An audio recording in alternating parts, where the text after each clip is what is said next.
Shalom. Mari kita membuka firman Tuhan dari kitab Wahyu pasal 20 ayat keempat. Kitab Wahyu pasal 20 ayat yang keempat.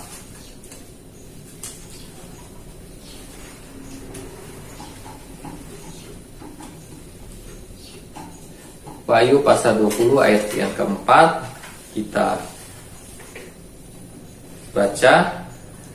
Lalu aku melihat takhta-takhta dan orang-orang yang duduk di atasnya. Kepada mereka diserahkan kuasa untuk menghakimi. Aku juga melihat jiwa-jiwa mereka yang telah dipenggal kepalanya karena kesaksian tentang Yesus dan karena firman Allah, yang tidak menyembah binatang itu dan patungnya, dan yang tidak juga menerima tandanya pada dahi dan tangan mereka, dan mereka hidup kembali dan memerintah sebagai raja bersama-sama dengan Kristus untuk masa 1000 tahun. Amin. Di sini firman Tuhan berkata bahwa pada waktu Tuhan Yesus datang kembali, yaitu kedatangan Tuhan Yesus yang kedua kali, Tuhan Yesus berperang mengalahkan antikris. Kemudian di sini Tuhan Yesus membangkitkan orang-orang beriman atau orang-orang kudus.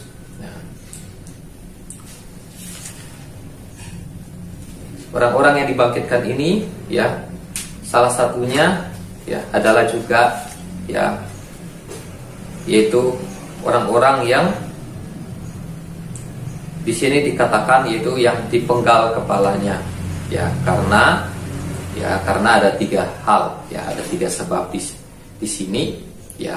Nah, di sini adalah ya selain orang-orang kudus, ya, atau orang-orang beriman yang dibangkitkan oleh Tuhan Yesus pada waktu kedatangan Tuhan Yesus yang kedua kali, ya, sesudah mengalahkan antikristus, yaitu orang-orang kudus, ya, dari zaman perjanjian lama, yaitu dari zaman Habel, ya, yaitu dari zaman perjanjian lama, karena Habel adalah tokoh iman yang mati dibunuh oleh Kain, ya. Dari Habel sini tokoh iman, ya, sampai dengan ya orang-orang yang mati dibunuh pada zaman antikristus. Nah, jadi di sini orang-orang yang dipenggal kepalanya, ya, adalah orang-orang yang mati pada zaman antikristus, ya.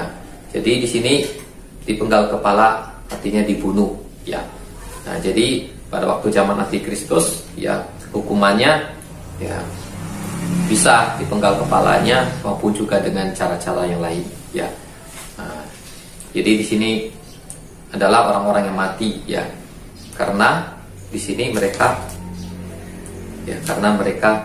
di sini percaya kepada Yesus, ya, atau punya iman kepada Yesus, dan karena firman Allah, artinya mereka percaya sama firman Tuhan, berpegang sama firman Tuhan, ya, apa yang ditulis di Alkitab ini mereka pegang, ya, mereka pertahankan, ya, iman mereka, ya, kepada Yesus, dan mempertahankan apa yang ditulis oleh Alkitab, yang terutama apa yang ditulis di dalam kitab Wahyu, nubuat kitab Wahyu tentang zaman antikris. Nah, di sini ada 3 hal, ya, yang menyebabkan mereka dibunuh atau dipenggal, ya, dan juga 3 hal ini yang akan dilakukan oleh antikris, ya. Nah, sebagai bagian dari programnya antikris di sini, ya. Nah, ada 3 hal di sini, yaitu dikatakan mereka tidak menyembah binatang itu, ya. Nah, binatang itu adalah yang ditulis dalam Wahyu pasal 13, yaitu binatang yang keluar dari dalam laut, yaitu antikristus, ya. Mereka tidak menyembah binatang itu, tidak menyembah antikristus. Nah, jadi di sini antikristus, ya, mencari, ya, penyembahan dari manusia, ya, ingin disembah, ya, seperti yang dilakukan oleh iblis, ya, oleh Lucifer, ya, dalam kitab Yesaya pasal 14, itu dikatakan Lucifer atau iblis ingin seperti Allah, ya. Nah, ingin seperti Allah, ya, ingin dihormati, nah, ingin disembah, ya, seperti Allah, ya. Nah, demikian juga, ya, antikristus, ya, yang adalah setan, ya, atau iblis, ya. Nah, di sini dalam arti adalah setan, ya, karena iblis ini adalah Lucifer, ya. Nah, adalah setan ya dalam wujud manusia ya. Nah, jadi di sini ini. Nah, di sini antikristus ya seperti Lucifer juga, seperti iblis ya. Dia ingin disembah. Nah, karena antikristus ini adalah wakil dari Lucifer, wakil dari iblis, atau bisa juga disebut anaknya dari iblis ya, dari Lucifer. Nah, jadi mereka mempunyai ya kesamaan ya, yaitu ingin disembah. Nah, demikian juga dengan antikristus ini, dia ingin disembah oleh manusia. Ya, dia mencari penyembahan dari manusia. Ya. Kenapa ingin disembah oleh manusia? Karena dia salah satu ya ingin dihormati ya. Nah, selain itu penyembahan ini akan memberikan suatu kekuatan ya buat antikristus ataupun kepada iblis atau setan. Nah, kemudian kalau disembah mempunyai arti dia adalah seperti Tuhan ya, adalah orang yang hebat ya, orang yang nomor satu ya, orang yang ditinggikan, yang disanjung, yang dimuliakan. Nah, ini jadi yang nomor satu di sini ya, antikristus ingin disembah. Nah, tetapi orang-orang ini yang mati ya, mati martir atau mati sakit ini, mereka tidak mau menyembah binatang itu pada zaman antikristus ya, mereka tidak mau menyembah antikristus ya. Nah, kalau menyembah antikristus ini artinya berhadapan ya, bertemu dengan dia ya, apakah dalam jarak dekat ya, ataupun dalam suatu pertemuan ya dengan jumlah banyak orang ya, mungkin dengan jarak yang agak jauh. Nah, ini istilahnya menyembah binatang ini berbicara secara langsung di sini ya. Nah, menyembah antikristus ini ya, intinya adalah menyembah antikristus ya. Mereka tidak mau menyembah antikristus ya, seperti yang dialami oleh Sadrak, Mesak dan Abednego dalam kitab Daniel ya, di mana mereka disuruh untuk menyembah patung yang dibuat oleh Raja Nebukadnezar, tetapi mereka tidak mau menyembah ya, sedikit pun mereka tidak mau. Nah, demikian yang dilakukan oleh orang-orang ini, karena di sini dikatakan mereka berpegang kepada Yesus dan berpegang kepada firman Allah, karena firman Allah berkata tidak boleh menyembah patung ya, tidak boleh menyembah Allah-Allah lain, hanya menyembah Tuhan dan Tuhan Allah. Nah, demikian pada waktu Tuhan Yesus dicobai oleh iblis ya, di mana Yesus Kristus ya sebagai manusia berpuasa 40 hari 40 malam dalam Matius 4 ayat 8 sampai 10 dan Lukas 4 ayat 7 sampai 8. Nah, iblis mencoba Yesus ya, memperlihatkan kerajaan dunia dengan segala kekayaannya, kemuliaannya, kebesarannya. Dan iblis berkata sama Yesus, nah, kalau Yesus ingin mendapatkan kekayaan ini, kerajaan ini, kemuliaan ini, kekuasaan ini, ya harus menyembah iblis ya. Nah, tapi Yesus menolak dan berkata ya, mengucapkan firman Tuhan, yaitu bahwa hanya kepada Tuhan Allah sajalah kita menyembah. Nah, demikian di sini ya. Yang pertama ya, tidak mau menyembah binatang itu, yaitu antikristus. Yang kedua, yaitu orang-orang ini tidak mau menyembah patungnya ya, tidak mau menyembah patung antikristus ya. Nah, jadi patung antikristus ini dalam Wahyu pasal 13 ini dikatakan dia bisa berbicara, bisa bertindak begitu rupa ya. Nah, jadi ini bukan patung seperti yang pada zaman manusia dulu-dulu ya, patung yang dari batu atau dari logam ya, yang tidak bisa bergerak, yang tidak bisa berbicara.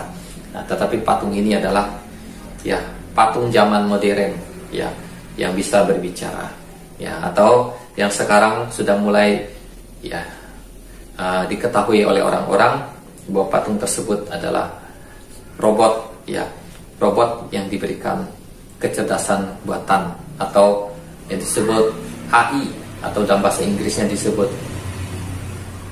AI ya, atau AI ya. Nah, ini adalah kecerdasan buatan ya, yang dimasukkan ke dalam robot sehingga robot tersebut bisa seperti manusia ya, bisa berbicara, bisa bergerak, bisa bertindak ya. Nah, ini seperti yang dikatakan ya dalam kitab Wahyu. Nah, jadi patung antikristus ini adalah patung secara elektronik atau teknologi ya, yang di zaman modern yang canggih ya, sehingga patung ini berbicara patung ini mewakili antikristus ya. Nah, berarti patung ini adalah patungnya menyerupai antikristus ya, mukanya bentuknya seperti antikristus ya. Nah, jadi apabila seseorang atau manusia tidak bisa bertemu antikristus atau mungkin di tempat yang jauh, nah jadi ada perwakilannya yaitu patungnya ya yang harus disembah.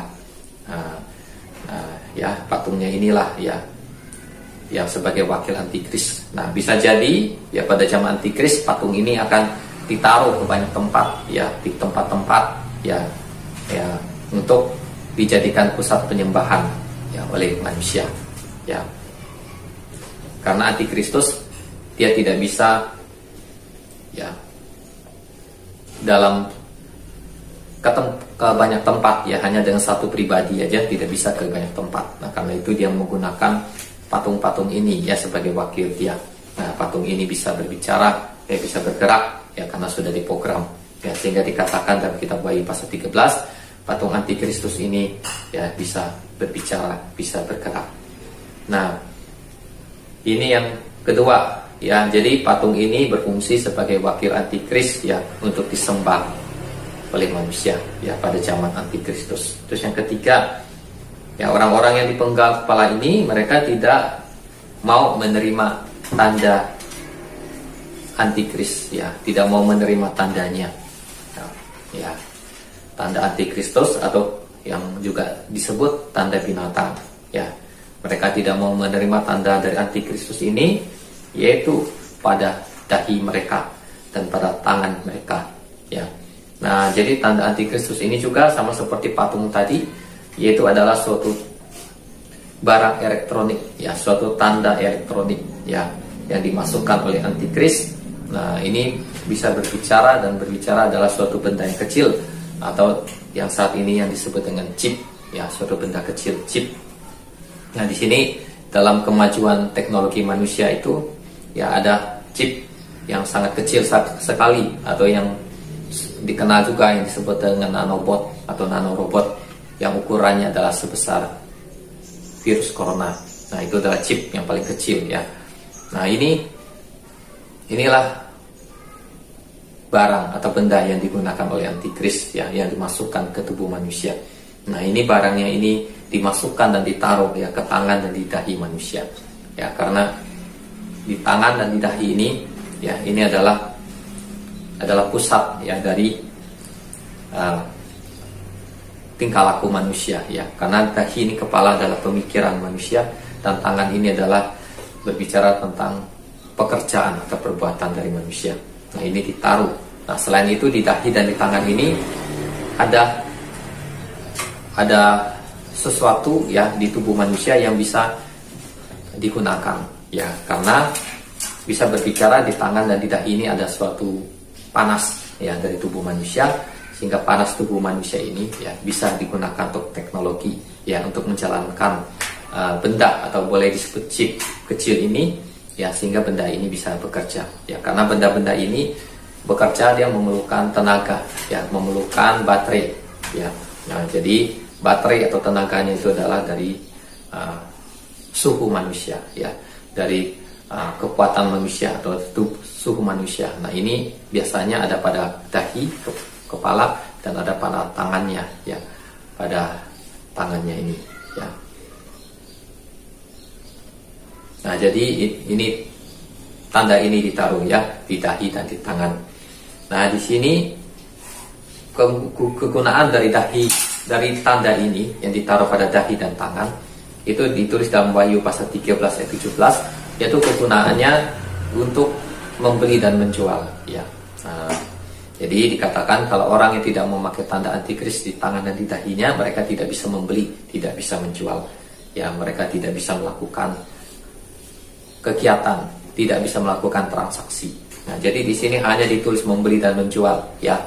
Bukan berarti hanya membeli dan menjual saja ya, tetapi akan berpengaruh kepada banyak hal. Contoh seperti tadi yang ditulis dalam Wahyu 20 ayat 4, dikatakan orang-orang yang dipenggal kepalanya pada zaman antikris. Nah, jadi dipenggal kepalanya berbicara dibunuh ya. Kalau dipenggal kepala ini bukan berarti hanya hukumannya aja hanya dipenggal kepala aja ya. Bisa dengan cara yang lain, contohnya bisa dengan ditembak kah, atau dicincang-cincangkah, atau dibakarkah, atau dibomkah atau apa ya, bisa seperti ini ya cara-cara hukuman atau penyiksaannya. Tetapi di sini Alkitab menulisnya yaitu dipenggal kepalanya ya.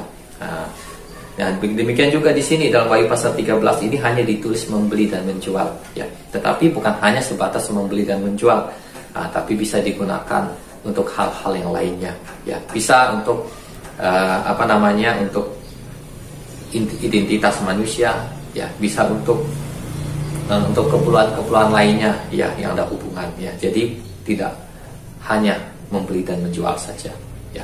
Nah, jadi tanda pada dahi ya dan tangan manusia ini akan berfungsi ya, sangat diperlukan dalam kehidupan manusia. Nah, sehingga manusia ya terdorong ya, sangat membutuhkan barang ini ya, yaitu bagi manusia yang belum ya mengerti akan firman Tuhan dan belum percaya sama Tuhan sungguh-sungguh ya, dan dia masih hidup keduniawian ya, hidup bergantung sama dunia ya. Karena di sini orang-orang yang dibunuh ini ada dua hal dalam Wahyu 20 ayat 4, yaitu karena Yesus, artinya dia punya iman, percaya sama Yesus. Kedua, karena firman Tuhan, karena apa yang dikatakan dalam Alkitab. Nah, jadi orang-orang yang tidak teguh imannya ya, tidak sungguh-sungguh percaya sama Tuhan, tidak sungguh-sungguh mengandalkan Tuhan, dan tidak tahu firman Tuhan, tidak belajar firman Tuhan ya, mereka akan terpengaruh ya untuk menerima tanda antikris ya, karena tanda ini sangat berpengaruh dalam kehidupan manusia, dalam ekonomi, bahkan juga nanti dalam pendidikan, dalam kesehatan, dalam kehidupan manusia, dalam kebutuhan manusia ya. Nah, tetapi kalau orang-orang itu sudah mengetahui firman seperti tadi Wahyu 20 ayat 4 dan percaya pada Yesus dengan teguh, mereka tahu bahwa ini adalah tanda yang berbahaya yang dilarang oleh firman Tuhan, sehingga mereka dengan iman ya menolak. Nah, jadi dari orang-orang ini ya, dari ketiga hal ini, tidak mau menyembah binatang itu, tidak mau menyembah patungnya, tidak mau menerima tanda pada tangan dan dahinya, akibatnya mereka itu dihukum ya, mereka dibunuh. Nah, dari orang-orang ini ya, ada orang-orang yang melarikan diri atau mengungsi ya, mereka ada yang bersembunyi ya di hutan-hutan atau di gunung-gunung ya, di tempat-tempat yang jauh dari perkotaan ya. Nah, mereka ada yang selamat, artinya tidak ditangkap oleh pengikut antikris. Nah, tetapi ada orang-orang yang ditangkap oleh pengikut antikristus, nah, tetapi mereka bertahan di sini ya, mereka tidak mau melakukan ketiga hal ini ya, dan mereka di sini akan dibunuh di sini. Nah, ya, nah kemudian di sini tanda antikristus ini ya, yang ada di dahi dan tangan manusia ini juga berbicara seperti suatu meterai ya, suatu meterai ya. Meterai itu digunakan untuk mensahkan ya suatu surat atau suatu transaksi ya, suatu untuk mensahkan ya, untuk memberikan suatu kekuatan. Nah, ini ya meterai. Nah, jadi tanda antikristus ini adalah berbicara suatu meterai ya, meterai secara elektronik ya, meterai teknologi ya, karena manusia sekarang ini berada di teknologi ya. Nah, jadi ini adalah meterai teknologi yang ditaruh antikris ya di dalam tubuh manusia. Dengan meterai ini bahwa manusia tersebut adalah miliknya antikris atau pengikut antikris ya, sudah menjadi milik antikris ya. Nah, berarti kalau meterainya antikristus ini berarti dia akan melawan Tuhan ya, karena Tuhan juga punya meterainya. Karena dalam Alkitab, di dalam kitab Efesus dikatakan bahwa kita dimeteraikan oleh Roh Kudus. Nah, Roh Kudus itu adalah meterai orang-orang yang percaya. Nah, tapi di sini antikris dia meniru pekerjaan Tuhan ya, dia punya meterainya sendiri, yaitu meterai di zaman modern, teknologi, yaitu tanda antikris ya, yang chip ya, yang sangat kecil ya, yang sangat berguna ya, yang bisa melakukan banyak hal yang banyak kegunaannya. Nah, di sini tetapi kegunaannya adalah kegunaan yang digunakan untuk kejahatan ya, oleh antikris digunakan untuk kejahatan. Nah, di sini meterai antikris ini ya berfungsi, ya, dia dapat mengetahui, ya, yang dimasukkan ke dalam tubuh manusia ini, dia dapat mengetahui keberadaan manusia, ya, mendeteksi keberadaan manusia, ya, seperti HP pada zaman sekarang, ya, maupun alat-alat lainnya, terutama HP bisa mendeteksi seseorang, ya, apalagi ya barang ini, ya, pada zaman antikris, ya, sangat canggih. Ya, pertama dia bisa mengetahui keberadaan seseorang, terus yang kedua dia bisa berfungsi untuk mengontrol kehidupan manusia, ya, mengendalikan kehidupan manusia, ya, karena dia sudah menjadi pengikut antikris, ya, maka dia berhak dikontrol oleh antikris, ya, karena sudah menjadi milik antikris, ya, melalui materai tersebut. Nah, materai ini kan berbicara itu mensahkan, ya, hak milik, ya, kalau seseorang gitu, ya, dengan materai. Nah, jadi kalau materai antikris berarti dia sudah menjadi milik antikris, bukan milik Tuhan, ya, walaupun mungkin dia orang Kristen tadinya, tapi karena dia memilih untuk mengikut antikris, untuk memakai materai ini, maka dia udah bukan milik Tuhan lagi, ya, dia udah milik antikris, ya, karena yang berlaku itu adalah sesuatu yang akhir, bukan sesuatu yang awal, ya, walaupun di awal dia percaya Tuhan, tapi di akhir dia memilih ikut antikris, ya, memakai materai antikris. Nah, maka dia adalah pengikut antikris, bukan pengikut Yesus lagi. Contoh seperti murid Yesus, yaitu Yudas. Nah, dulu dia adalah pengikut Yesus, rajin, taat, setia. Nah, tapi kemudian akhirnya dia menjual Yesus. Nah, jadi ketika dia menjual Yesus, dia mati bunuh diri. Nah, itu tidak disebut dia sebagai pengikut Yesus lagi, tapi dia disebut sebagai pengkhianat, ya, atau boleh disebut sebagai pengikut iblis, ya, pengikut setan. Nah, demikian juga, ya, orang-orang yang walaupun dia orang Kristen tadinya, tapi dia memakai tanda antikris, ya, artinya dia menjadi pengikut antikris, nah, menjadi milik antikris. Nah, kalau dia menjadi milik antikris, artinya antikristus berhak untuk mengatur kehidupannya, bahkan menguasai kehidupannya, ya. Nah, seperti seseorang kalau dia membeli barang dan barang itu menjadi miliknya, berarti dia terserah, ya, menggunakan barang itu, entah barang itu mau dia lempar, entah barang itu mau dia hancurkan, ya, itu kan milik dia, terserah dia, ya. Nah, demikian juga, ya, ketika seseorang menerima tanda antikristus, ya, artinya dia memberikan jiwa, roh, tubuhnya, ya, kepada antikris, ya, untuk mengikuti antikris, untuk menjadi pengikut antikris. Nah, demikianlah, inilah firman Tuhan, ya, di dalam Alkitab dan kitab Wahyu dikatakan bahwa setiap orang yang menerima tanda antikris ini dikatakan mereka akan dihukum oleh Tuhan, ya, karena mereka sudah menjual dirinya, ya, kepada iblis, ya, kepada antikris, ya, dengan cara menerima tanda antikris, ya, menerima meterainya. Artinya dia, ya, menolak meterai Tuhan, ya, dia nggak mau percaya Tuhan bagi orang yang sebelumnya udah percaya Tuhan. Nah, di sini, ya, jadi kegunaan meterai antikris ini, tanda binatang ini dapat mengetahui keberadaan seseorang. Kemudian kedua adalah mengontrol, mengendalikan kehidupan manusia. Nah, dia akan dikontrol, dikendalikan dengan teknologi antikris yang canggih, sehingga akhirnya dia bisa, ya, menjadi budak antikris, menjadi pengikut antikris, ya, atau disebut seperti robot, ya, walaupun dia manusia, ya, tapi dia menjadi seperti robot, ya, atau kalau boleh disebut setengah manusia setengah robot, ya, bukan manusia yang sepenuhnya lagi. Nah, artinya tubuh jiwa rohnya dikuasai, dikendalikan oleh antikris, dia akan mengalami kebinasaan, ya.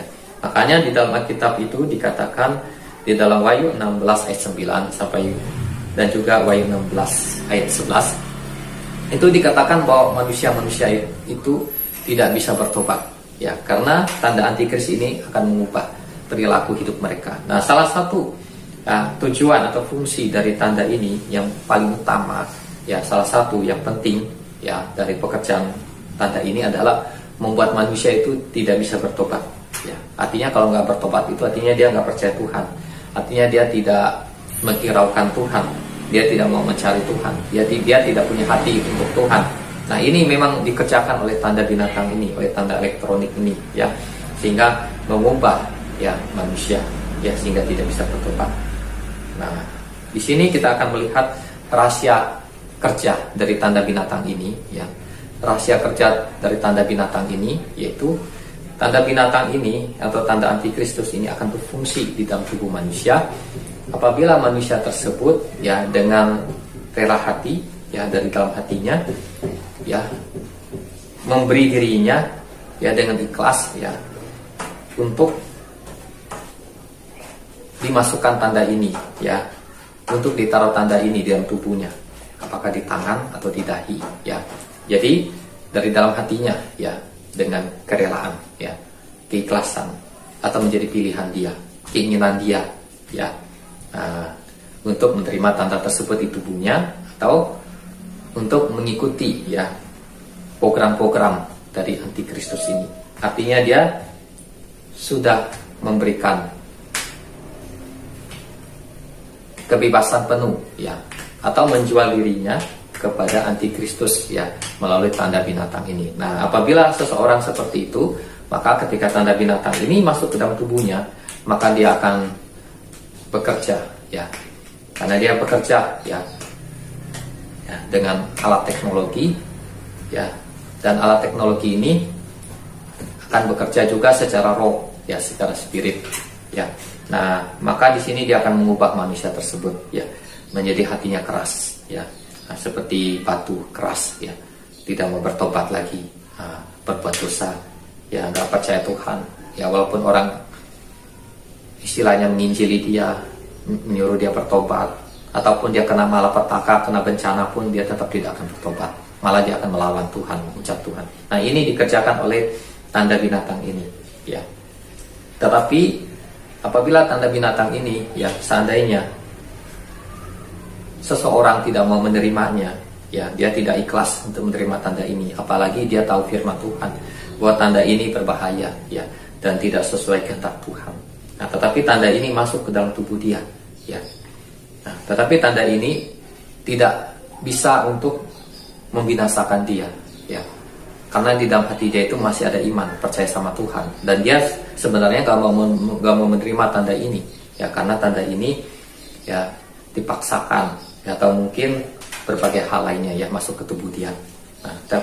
Nah, tanda ini tidak akan berfungsi ya untuk mengubah perilaku dia ya, karena dia punya iman ya sama Tuhan gitu, apalagi kalau imannya kuat. Tetapi tanda ini ya, walaupun gak bisa mengubah dia seperti orang yang tadi yang menjadi keras kepala atau menjadi seperti batu, tidak bisa bertobat.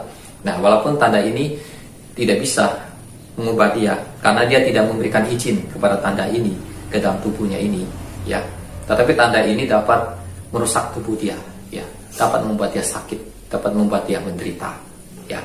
Nah, tapi tidak bisa membinasakan dia ya. Kalau orang yang golongan yang pertama tadi itu, karena dia memberikan izin kepada tanda ini, maka tanda ini akan menguasai hidup dia, membinasakan dia. Membinasakan artinya itu tidak bisa masuk surga, ya masuk ke neraka. Nah, tetapi orang ini, tanda ini masuk ke tubuh dia, mungkin dipaksa atau berbagai hal masuk ke tubuhnya, tapi dia tidak memberikan izin, dia percaya sama Tuhan.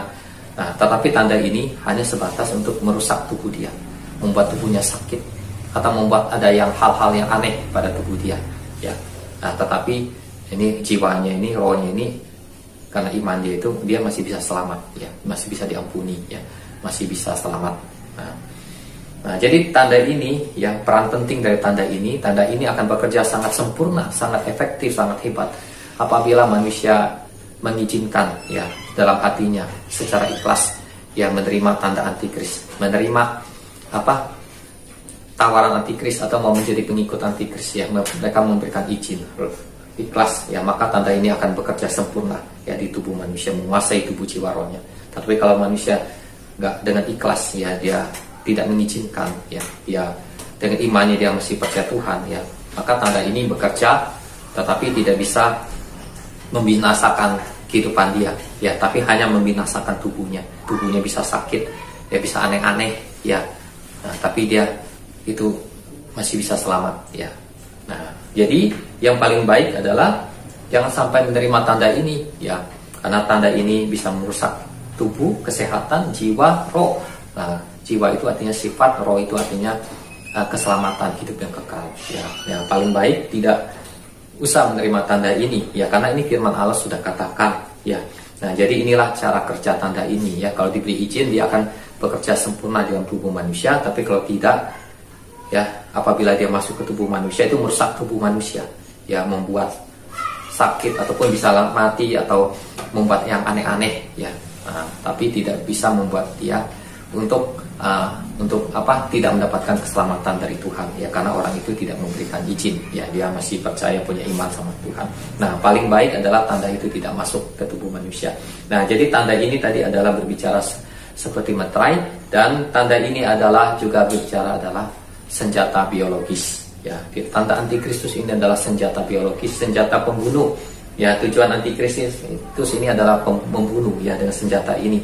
Cuma kalau kita melihat di sini, ini hanya di dalam Wahyu pasal 13 ini hanya dikatakan untuk membeli dan untuk menjual saja, ya. Tetapi itu semua adalah senjata biologis untuk membunuh manusia. Nah, jadi pada zaman antikris, ya, antikris atau iblis membunuh manusia, ya, tidak dengan bom atom atau nuklir, ya, tapi dia membunuh dengan senjata yang manusia menganggapnya itu adalah sangat sepele, yang kayaknya tidak berdampak apa-apa, yaitu melalui tanda binatang ini yang adalah juga senjata biologis. Nah, demikian firman Tuhan, ya. Kita harus beriman teguh sama Tuhan Yesus dan belajar firman Tuhan supaya kita tahu kebenaran firman Tuhan dan berpegang pada firman Tuhan. Nah, sebelum zaman antikristus, maka akan terjadi keangkatan gereja Tuhan. Nah, orang-orang Kristen yang tidak mengalami keangkatan gereja, mereka nanti akan mengalami antikristus, ya, akan mengalami antikristus dan akan bertemu dengan hal-hal ini, ya. Demikian firman Tuhan. Tuhan Yesus memberkati. Amin.